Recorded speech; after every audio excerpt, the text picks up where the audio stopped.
तो एक बार फिर से स्वागत है आप सभी को। दोस्तों, आज की वीडियो में हम लोग पढ़ेंगे सीटेट पेपर 1 जो कि वर्ष 2021 में प्रश्न पूछा गया था आपका सीडीपी बाल विकास शिक्षा शास्त्र से। वह सभी प्रश्न मैं आपके सामने लेकर आया हूं।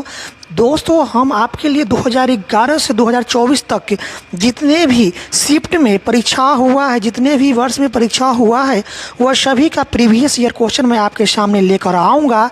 आप सिर्फ प्रीवियस ईयर क्वेश्चन पढ़ लीजिए, सीटेट आप निश्चित रूप से पास कर जाएंगे आंख मूंद करके, क्योंकि प्रीवियस ईयर क्वेश्चन से ही सीटेट में आपका परीक्षा में पूछा जाता है। तो सिर्फ आप सीटेट का प्रीवियस ईयर क्वेश्चन लगाइए और सीटेट पास कीजिए।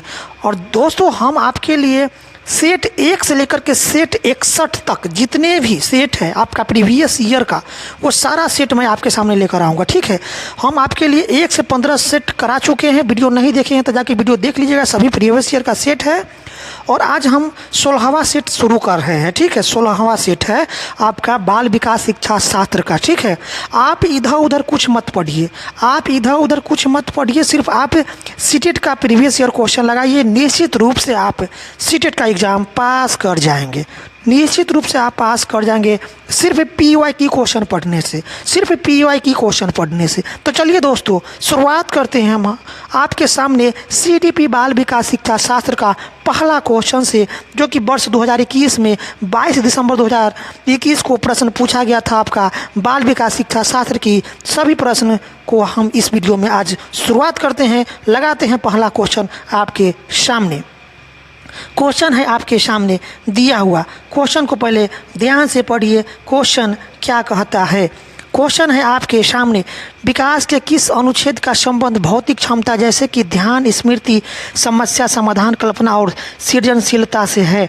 बताएंगे आंसर। विकास के किस क्षेत्र का संबंध जो है भौतिक क्षमता जैसे कि ध्यान, स्मृति, समस्या समाधान, कल्पना और सृजनशीलता से है? विकास की कौन सा अनुक्षेत्र है? बताइए आप आंसर जानते होंगे तो ये होगा आपका संज्ञानात्मक अनुक्षेत्र। संज्ञानात्मक अनुक्षेत्र जो है ये आपका विकास के अनुक्षेत्र का संबंध है आपका संज्ञानात्मक अनुच्छेद से, जैसे कि ध्यान, स्मृति, समस्या समाधान, कल्पना और सृजनशीलता जो है यह सभी संबंधित है आपका संज्ञानात्मक अनुक्षेत्र से। ऑप्शन 2 राइट आंसर हो जाएगा, संज्ञानात्मक अनुक्षेत्र। चलते हैं अगले प्रश्न की तरफ। अगला प्रश्न है आपके सामने। प्रश्न कहता है, सना ने अपनी कमीज का बटन बंद करने व कमल पकड़ना सीखने से पहले गिलास और बोतल पकड़ना सीख लिया है। यह उदाहरण किस ओर संकेत करता है? देखिए, कहता है कि सना अपनी कमीज का बटन बंद करने व कमल पकड़ना सीखने से पहले गिलास और बोतल पकड़ना सीख लिया है। ये कमल नहीं होगा, कलम होगा। ठीक है, कलम होगा। कलम पकड़ने सीखने से पहले गिलास और बोतल पकड़ना सीख लिया है। यह उदाहरण किस ओर संकेत करता है? बताइए। सना जो है कमीज का बटन बंद करने व कलम पकड़ना सीखने से पहले गिलास और बोतल पकड़ना सीख लिया है, तो वह जो है इसका यह अधिगम जो है किसकी ओर संकेत करता है? बताएंगे इसका राइट आंसर। तो इसका राइट होगा विकास की दिशा शीर्षगामी की ओर संकेत करता है। उसका विकास किसकी ओर है? तो विकास की दिशा शीर्षगामी की ओर है। ऑप्शन 2 राइट आंसर हो जाएगा, विकास की दिशा शीर्षगामी। चलते हैं अगले प्रश्न की तरफ। अगला प्रश्न है आपके सामने। प्रश्न कहता है कि बच्चों का विकास इनमें से किसका परिणाम है? बच्चों का विकास इनमें से किसका परिणाम है? तो बच्चे जो है आनुवंशिकता और वातावरण के बीच परस्पर अंतःक्रिया करके सीखता है। ऑप्शन 4 राइट आंसर हो जाएगा।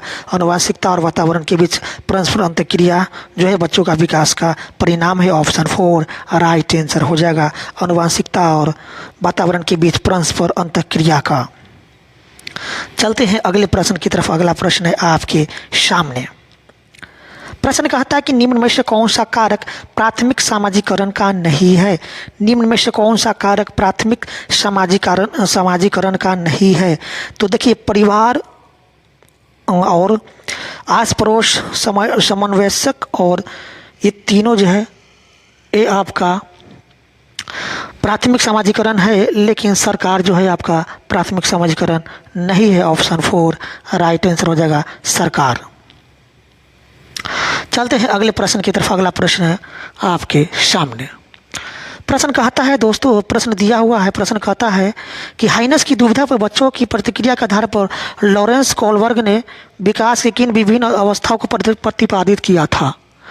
बताएंगे इसका राइट आंसर क्या होगा। तो इसका राइट आंसर होगा आपका नैतिक विकास। क्या होगा? नैतिक विकास इसका राइट आंसर हो जाएगा। ऑप्शन क्या होगा? ऑप्शन 1 होगा नैतिक विकास। चलते हैं अगले प्रश्न की तरफ। अगला प्रश्न है आपके सामने। प्रश्न कहता है कि 9 वर्षीय लीला ने बटनों के संग्रह को उनके माप के अनुसार वर्गीकृत किया। ठीक है, उसने सभी समूहों के बटनों को एकत्रित किया, फिर उन्हें उनके छेदों के आधार पर दोबारा वितरित किया। ठीक है, उसके बाद कहता है फिर उन्हें उनके छेद के आधार पर दोबारा वितरित किया, जिन प्याजे के संज्ञानात्मक विकास के आधार पर विकास के सिद्धांत के अनुसार लीला विकास के डैश चरण पर है। ठीक है, लीला विकास के डैश चरण पर है। बताएंगे इसका राइट आंसर क्या होगा। तो ऑप्शन में दिया हुआ है आपका, ऑप्शन में दिया हुआ है क्या क्या ऑप्शन है। ऑप्शन पहले पढ़िए, ऑप्शन में क्या क्या है। ऑप्शन है आपका पूर्व संक्रियात्मक, दूसरा है अमूर्त संक्रियात्मक, तीसरा है मूर्त संक्रियात्मक और चौथा है संवेदी गामक। ऑप्शन क्या होगा बताइए राइट आंसर। क्वेश्चन कहता है कि 9 वर्षीय लीला ने बटनों के संग्रह को उनके माप के अनुसार वर्गीकृत किया। ठीक है, उसने सभी समूह के बटनों को एकत्रित किया, फिर उन्हें उनके छेदों के आधार पर दोबारा वितरित किया, जिन प्याजे के संज्ञानात्मक विकास के सिद्धांत के अनुसार लीला विकास के डैश चरण पर है। लीला विकास के डैश चरण पर है। आंसर बताइए इसका। तो आंसर होगा मूर्त संक्रियात्मक के चरण पर, मूर्त संक्रियात्मक विकास के चरण पर है लीला। ऑप्शन 3 राइट आंसर हो जाएगा मूर्त संक्रियात्मक। चलते हैं अगले प्रश्न की तरफ। अगला प्रश्न है आपके सामने। प्रश्न कहता है कि जब बच्चे अपने अनुभवों को अपने वर्तमान स्कीमा में समाहित करते हैं तो इसको डैश कहते हैं। तो इसको कहते हैं आत्मसातीकरण। ऑप्शन 1 राइट आंसर हो जाएगा आत्मसातीकरण। जब बच्चे अपने अनुभवों को वर्तमान स्कीमा से में क्या है समाहित करते हैं तो इसको क्या कहते हैं? आत्मसातीकरण कहते हैं। ऑप्शन 1 राइट आंसर हो जाएगा आत्मसातीकरण। चलते हैं अगले प्रश्न की तरफ। अगला प्रश्न है आपके सामने। प्रश्न है कि लय वाइगोत्स्की के संज्ञानात्मक विकास के सिद्धांत को डैश कहा जाता है क्योंकि वे तर्क देते हैं कि बच्चों का सीखना संदर्भ में होता है। ठीक है, तो इसका ऑप्शन होगा आपका सामाजिक सांस्कृतिक। ठीक है, लय वाइगोत्स्की के संज्ञानात्मक विकास जो के सिद्धांत को सामाजिक सांस्कृतिक कहा जाता है क्योंकि वे तर्क देते हैं कि बच्चों का सीखना संदर्भ में होता है। बच्चे जो है ना सामाजिक सांस्कृतिक से सीखते हैं। ऑप्शन 3 यही आपका राइट आंसर हो जाएगा। किसके अनुसार? लय वाइगोत्स्की के संज्ञानात्मक विकास के सिद्धांत के अनुसार बच्चे जो है कैसे सीखते हैं? तो सामाजिक सांस्कृतिक के द्वारा। ऑप्शन 3 राइट आंसर हो जाएगा सामाजिक सांस्कृतिक। चलते हैं अगले प्रश्न की तरफ। अगला प्रश्न है आपके सामने। प्रश्न कि जब कोई अध्यापिका किसी विद्यार्थी को, ठीक है, जब कोई अध्यापिका किसी विद्यार्थी को उसके विकास निकट दूरस्थ क्षेत्र ZPD पर पहुंचाने के लिए सहायता को उसके निष्पादन के वर्तमान स्तर के अनुरूप ढालती है तो अध्यापिका किस नीति का प्रयोग कर रही है? क्वेश्चन कह रहा है, फिर से पढ़ लीजिए क्वेश्चन कि जब कोई अध्यापिका किसी विद्यार्थी को उसके विकास निकट दूरस्थ क्षेत्र ZPD पर पहुंचाने के लिए सहायता को उसके निष्पादन के वर्तमान स्तर के अनुरूप ढालती है तो अध्यापिका किस नीति का प्रयोग कर रही है? किस नीति का प्रयोग कर रही है अध्यापिका बच्चों को उसके विकास के निकट दूरस्थ क्षेत्र ZPD पर पहुंचाने के लिए? बताइए इसका राइट आंसर क्या हो जाएगा। तो इसका राइट आंसर हो जाएगा स्कैफोल्डिंग। स्कैफोल्डिंग इसका राइट आंसर हो जाएगा। ऑप्शन 3 राइट आंसर हो जाएगा स्कैफोल्डिंग। चलते हैं अगले प्रश्न की तरफ। अगला प्रश्न है आपके सामने। प्रश्न कहता है दोस्तों कि एक प्रगतिशील कक्षा में विद्यार्थी अध्ययन में सक्रिय भूमिका निभाते हैं। ठीक है, एक प्रगतिशील कक्षा में विद्यार्थी जो है अध्ययन में क्या है? सक्रिय भूमिका निभाते हैं। ऑप्शन 3 राइट आंसर हो जाएगा विद्यार्थी अध्ययन में सक्रिय भूमिका निभाते हैं एक प्रगतिशील कक्षा में। चलते हैं अगले प्रश्न की तरफ। अगला प्रश्न है आपके सामने। प्रश्न है दोस्तों, ध्यान से पढ़िए प्रश्न को। डैश बुद्धि कौशल उस कौशल की ओर संकेत करता है जो कि दूसरों के मनोदशाओं, स्वभावों और आशयों को पहचानता है तथा उन पर उपयुक्त प्रतिक्रिया देता है। कौन सा बुद्धि कौशल बताइए, इसका राइट आंसर में बताइए। तो आपका है अंतर्वैयक्तिक बुद्धि जो है वो आपका कौशल, ठीक है, उस कौशल की ओर संकेत करता है जो दूसरे के मनोदशाओं, स्वभावों और आशयों को पहचानता है तथा उन पर उपयुक्त प्रतिक्रिया देता है। ऑप्शन एक राइट आंसर यही हो जाएगा। चलते हैं अगले प्रश्न की तरफ। अगला प्रश्न है आपके सामने, प्रश्न को पढ़िए। प्रश्न क्या कहता है? प्रश्न की राष्ट्रीय शिक्षा नीति NEP 2020 यह प्रस्ताव रखती है कि राष्ट्रीय शिक्षा नीति 2020 क्या कहता है बताइए। तो ऑप्शन में है प्राथमिक कक्षाओं के बच्चों को उनके घर की या स्थानीय भाषाओं में पढ़ाया जाना चाहिए। हाँ, सही बात है। आपका राष्ट्रीय शिक्षा नीति NEP 2020 कहता है कि बच्चों को कक्षा में उसकी स्थानीय भाषा या घर की भाषा को ही पढ़ाया जाना चाहिए। ऑप्शन एक यही आपका राइट आंसर हो जाएगा। चलते हैं अगले प्रश्न की तरफ। अगला प्रश्न है आपके सामने, प्रश्न के एक विद्यालय बैडमिंटन प्रतियोगिता के लिए विद्यार्थियों का चयन करते समय, ठीक है, विद्यार्थियों का चयन करते समय लड़कों और संगीत प्रतियोगिता के लिए लड़कियों को प्राथमिकता देता है। यानी बैडमिंटन के लिए लड़कों को चुनता है और संगीत प्रतियोगिता के लिए लड़कियों को चुनता है, ठीक है। तो यह क्या दर्शाता है लड़कों और लड़कियों के बीच में? तो जेंडर रूढ़िवादिता को दर्शाता है। यानी कि लड़का बैडमिंटन खेलेगा, लड़कियां संगीत में भाग लेगी। तो यह क्या दर्शाता है? जेंडर रूढ़िवादिता को दर्शाता है। ऑप्शन 4 राइट आंसर हो जाएगा, जेंडर रूढ़िवादिता। चलते हैं अगले प्रश्न की तरफ। अगला प्रश्न है आपके सामने, प्रश्न को पढ़िए। प्रश्न क्या कहता है? प्रश्न कहता है कि सतत और व्यापक मूल्यांकन में इनमें से क्या शामिल है? सतत और व्यापक मूल्यांकन में कौन कौन से शामिल है? तो इसका होगा आपका कौन कौन होगा, राइट आंसर बताएंगे आप क्या हो जाएगा।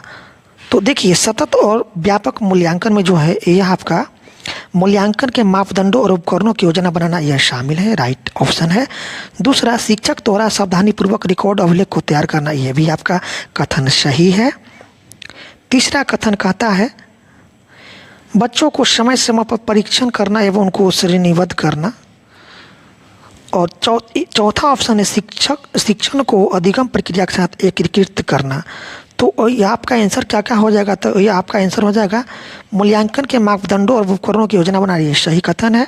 दूसरा, शिक्षकों द्वारा सावधानीपूर्वक रिकॉर्ड अभिलेख को तैयारी करना, ये भी सही कथन है। और बच्चों का समय समय पर परीक्षण करना है वो उनको श्रेणीबद्ध करना, ये गलत कथन है, ठीक है। बच्चों को समय समय पर परीक्षण और उसको श्रेणीबद्ध करना नहीं, ये गलत है आपका। और चौथा है कि शिक्षण को अधिगम प्रक्रिया के साथ एकीकृत करना, हाँ ये सही आपका कथन है। तो ऑप्शन 1, 2 और 4 इसका राइट कथन है, ठीक है। तो ऑप्शन क्या हो जाएगा? सतत और व्यापक मूल्यांकन के लिए ऑप्शन आपका हो जाएगा 1, 2 और 4 इसका राइट ऑप्शन है, ठीक है। ऑप्शन 1, 2 और 4। चलते हैं अगले प्रश्न की तरफ। अगला प्रश्न है आपके सामने, प्रश्न को पढ़िए। प्रश्न क्या कहता है? प्रश्न है आपके सामने, प्रश्न कहता है कि राष्ट्रीय शिक्षा नीति 2020, ठीक है, के अनुसार आकलन के लिए अंतर्निहित सिद्धांत क्या होना चाहिए? NEP राष्ट्रीय शिक्षा नीति 2020 के अनुसार आकलन के लिए अंतर्निहित सिद्धांत कैसा होना चाहिए, क्या होना चाहिए बताइए। तो सभी विद्यार्थियों के लिए उनका सीखने और विकास का अनुकूलन करना, ठीक है। यानी NEP 2020 कहता है कि सभी विद्यार्थियों के लिए सीखने और विकास के लिए समान अवसर उपलब्ध होना चाहिए। ऑप्शन 3 यही राइट आंसर हो जाएगा, सभी विद्यार्थियों के लिए उनका सीखना और विकास का अनुकूलन करना। ऑप्शन 3 राइट आंसर हो जाएगा। चलते हैं अगले प्रश्न की तरफ। प्रश्न है आपके सामने, प्रश्न कहता है कि भारतीय संसद ने दिव्यांग व्यक्तियों के लिए निम्नलिखित में से कौन सा कानून हाल में ही पारित किया है? हमारा जो भारतीय संसद है दिव्यांग व्यक्तियों के लिए हाल में ही कौन सा कानून पारित किया है दिव्यांगों के लिए, बताएंगे आप, राइट आंसर जानते होंगे। तो निःशक्त व्यक्ति समान अवसर अधिकार संरक्षण और पूर्ण भागीदारी अधिनियम, ये जो है दिव्यांगों के लिए भारतीय संसद ने कानून पारित किया है निःशक्त व्यक्ति के लिए समान अवसर, यानी उनको हर क्षेत्र में समान अवसर मिलना चाहिए और समान अधिकार और समान आरक्षण, संरक्षण, पूर्ण भागीदारी अधिनियम, ये सभी पारित किया गया है। किसके लिए? आपका निःशक्त व्यक्ति के लिए, ठीक है, निःशक्त व्यक्ति के लिए। चलते हैं अगले प्रश्न की तरफ। अगला प्रश्न है आपके सामने। प्रश्न है कि निम्नलिखित में से कौन सा कथन प्राथमिक शिक्षा में समावेश की भावना का सटीक रूप से वर्णन करता है? सटीक रूप से वर्णन करता है समावेशन की भावना का सटीक रूप से वर्णन, प्राथमिक शिक्षा में समावेशन की भावना का सटीक रूप से वर्णन करता है कौन? इसमें ऑप्शन दिया हुआ है आपका। एक में है शिक्षक केवल मानक और एक तरह की भाषा के प्रयोग को ही बढ़ावा देता है। नहीं, ये समावेशी शिक्षा को क्या है? वर्णन नहीं करता है। एक ही भाषा को बढ़ावा नहीं देना है कक्षा में, तो ये तो समावेशी शिक्षा का वर्णन नहीं कर रहा है, तो ऑप्शन एक गलत हो जाएगा। चलते हैं दूसरे तरफ की तरफ, दूसरा कथन को पढ़ते हैं। दूसरा कथन है आपके सामने है, शिक्षक उच्च जाति समूहों के बच्चों के प्रति पूर्वाग्रह रखता है या रखती है? नहीं, सभी जाति समूह के बच्चों को समान रूप से शिक्षा देना चाहिए, ये भी कथन आपका गलत हो जाएगा। तीसरा कथन की तरफ चलते हैं, शिक्षक को विशेष शैक्षिक आवश्यकताएं वाले बच्चों से कोई अपेक्षा नहीं होती है, ये भी तो गलत है। चौथा है कि शिक्षक सांस्कृतिक रूप से उत्तरदायी शिक्षा शास्त्र का प्रयोग करता या करती है। हाँ, सही बात है, ठीक है। ऑप्शन आपका क्या हो जाएगा? ऑप्शन आपका 4 राइट आंसर यही हो जाएगा। क्या आंसर हो जाएगा आपका? 4 आपका राइट आंसर हो जाएगा। शिक्षक सांस्कृतिक रूप से उत्तरदायी शिक्षा शास्त्र का प्रयोग करता है, ठीक है। ऑप्शन 4 राइट आंसर हो जाएगा। चलते हैं अगले प्रश्न की तरफ। अगला प्रश्न है आपके सामने। प्रश्न के निम्नलिखित में से कौन सी विशेषताओं का समूह प्रतिभाशाली छात्रों को परिभाषित करता है? निम्नलिखित में से कौन सी विशेषताओं का समूह प्रतिभाशाली छात्रों को परिभाषित करता है? तो देखिए, प्रतिभाशाली बच्चों जो होते हैं वो शीघ्रता से किसी चीज़ को सीख लेते हैं और उसे याद रखते हैं, ठीक है। तो ये तो आपका ऑप्शन एक सही हो जाएगा। दूसरा, सतर्क है और उत्तर देते हैं, बारीकी से अवलोकन करते हैं, सही बात है। ये प्रतिभाशाली छात्र का लक्षण है कि सतर्क रहता है, तुरंत उत्तर देता है, बारीकी से अवलोकन करता है। तीसरा है, तत्पर होकर बेहतर प्रदर्शन करते हैं। हाँ, सही बात है। प्रतिभाशाली छात्र जो है ना, किसी चीज़ को तत्पर होकर बेहतर प्रदर्शन करते हैं, ठीक है, किसी चीज़ में। तो ऑप्शन 3 भी इसका राइट है। तो ऑप्शन आपका 1, 2, 3 तीनों आपका ऑप्शन राइट है प्रतिभाशाली छात्रों के लिए। तो ऑप्शन 1, 2, 3 किस ऑप्शन में है? तो ऑप्शन 3 में है। 1, 2, 3 राइट आंसर, यानी ऑप्शन 3 राइट आंसर हो जाएगा। चलते हैं अगले प्रश्न की तरफ। अगला प्रश्न है आपके सामने दिया हुआ है। प्रश्न कहता है, निम्नलिखित में से कौन सी शैक्षणिक प्रणाली अत्यधिक दृष्टिवादिता से जूझते हुए विद्यार्थियों के समावेशन हेतु प्रभावशाली नहीं है? प्रभावशाली नहीं है, बताएंगे राइट आंसर, जानते होंगे तो आप लोग। तो देखिए, एक दृष्टिबाधित बच्चों के लिए दृश्यात्मक प्रस्तुति के लिए कंप्यूटर का प्रयोग करना यह क्या है? उचित नहीं है। तो ऑप्शन 4 यही आपका राइट आंसर हो जाएगा।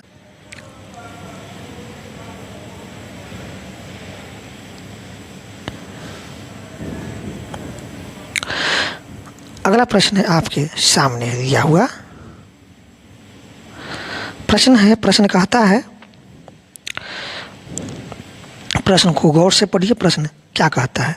अभिकथन ए, शिक्षकों को सभी बच्चों के अर्थपूर्ण सीखने के लिए अधिगम के विविध अवसर देने चाहिए, ठीक है।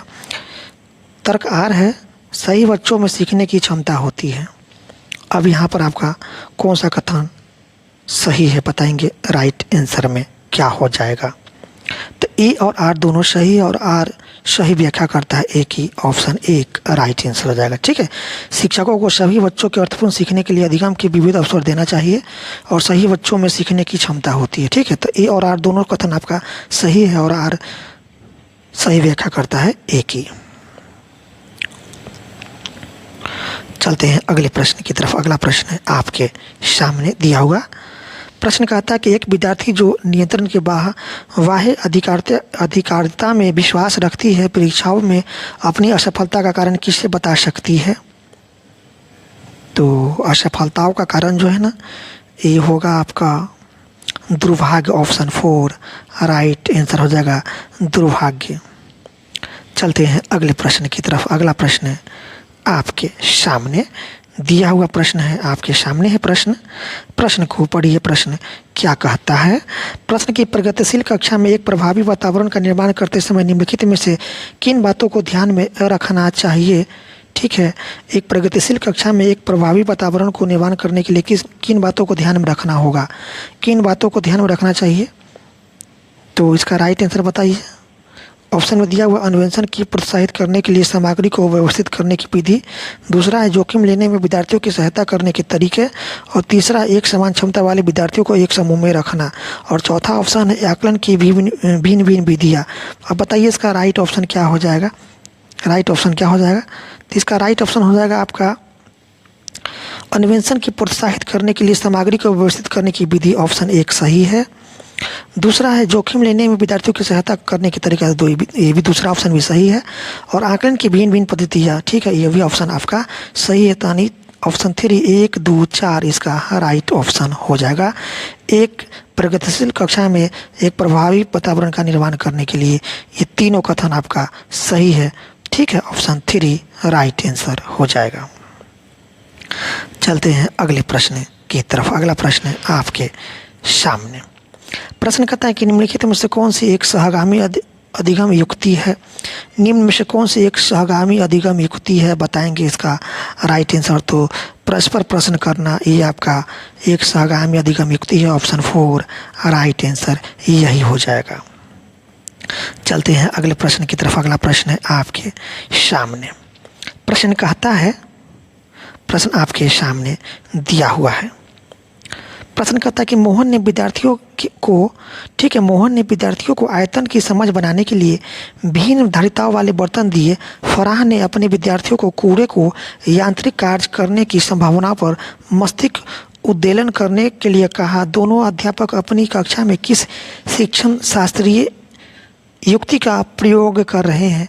तो दोनों शिक्षक रचनावाद शास्त्रीय युक्ति का प्रयोग कर रहे हैं, ऑप्शन 2 राइट आंसर हो जाएगा रचनावाद। चलते हैं अगले प्रश्न की तरफ।